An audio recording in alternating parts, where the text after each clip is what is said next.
আসসালামু আলাইকুম রহমতুল্লাহ। আলহামদুলিল্লাহ, আমি যে ইনকিউবেটরটা অনলাইনে অর্ডার করছিলাম সেই ইনকিউবেটরটা অলরেডি আমাদের হাতে এসে পৌঁছেছে। অনেক আশাবাদী ছিলাম ইনকিউবেটরটা নিয়ে, কৌতূহল কাজ করতো মনের মধ্যে যে ইনকিউবেটরটা আসলে কেমন কেমন।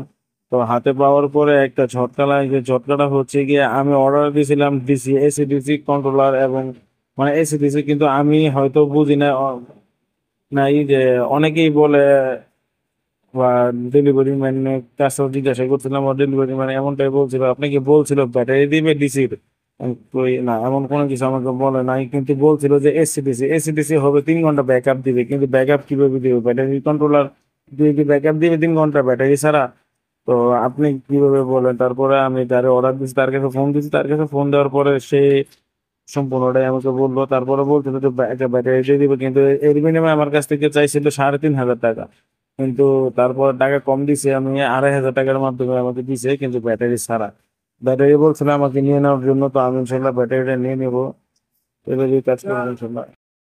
আর একটা বিষয় হচ্ছে, আমি ইনকিউবেটর চালাইতে পারি না, কিন্তু কেউ যদি চালাইতে পারেন বা এই ব্যাপারে খুব অভিজ্ঞ, তাহলে অবশ্যই কমেন্টে বলবেন আর আমাকে সাহায্য করবেন।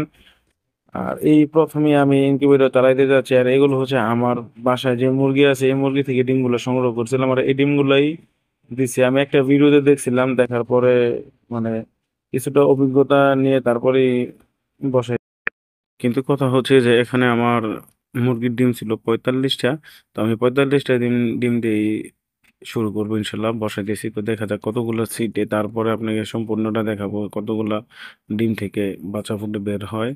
কিন্তু বেশি করে ডিম দেইনি, কারণ হচ্ছে যে আগে তো কখনো এই কাজ করিনি, ইনকিউবেটর দিয়ে ডিম ফুটাইনি, কিন্তু প্রথমবার ফুটাইতে যাচ্ছি, তাই অল্প করে দিয়ে দিতেছি। কিন্তু নেক্সট টাইম দেখা যাক, যদি হ্যাচিং রেট ভালো আসে তাহলে দেওয়া হবে। আর আমার এখানে ফার্মে আরো পাখিও আছে, কোয়েল পাখি আছে, প্লাস মুরগির জন্য একটা ঘরও উঠে দিয়েছি। তো এই হচ্ছে আমি ডিমগুলো দিয়ে দিয়েছি ইনকিউবেটরের ভিতরে ভিতরে দিয়ে, তারপরে একটা মার্ক করে দিয়েছি যেন ডিমগুলো আমি কখন কোন পাশে এপাশ ওপাশ করতে গেলে যেন সুবিধা হয়, বুঝতে পারি যে এই ডিমটা আগে এই পাশ ছিল এখন এই পাশ করতে হবে। তো এই কারণে একটা দাগ দিয়ে দিয়েছি ডিমের মধ্যে। তো এটাই ছিল আর কি। এখন তার মতো প্রথম অবস্থায় দেখা যায় হ্যাচিং রেট কতগুলো আসে, আল্লাহ জানে কি অবস্থা কি হয়। যাই হোক, এই যে আল্লাহর নামে বন্ধ করে দিলাম। তো আপনারাও সাথে থাকেন, দেখবেন, পরে সাবস্ক্রাইব করে রাখবেন চ্যানেলটা যেন দেখতে পারেন।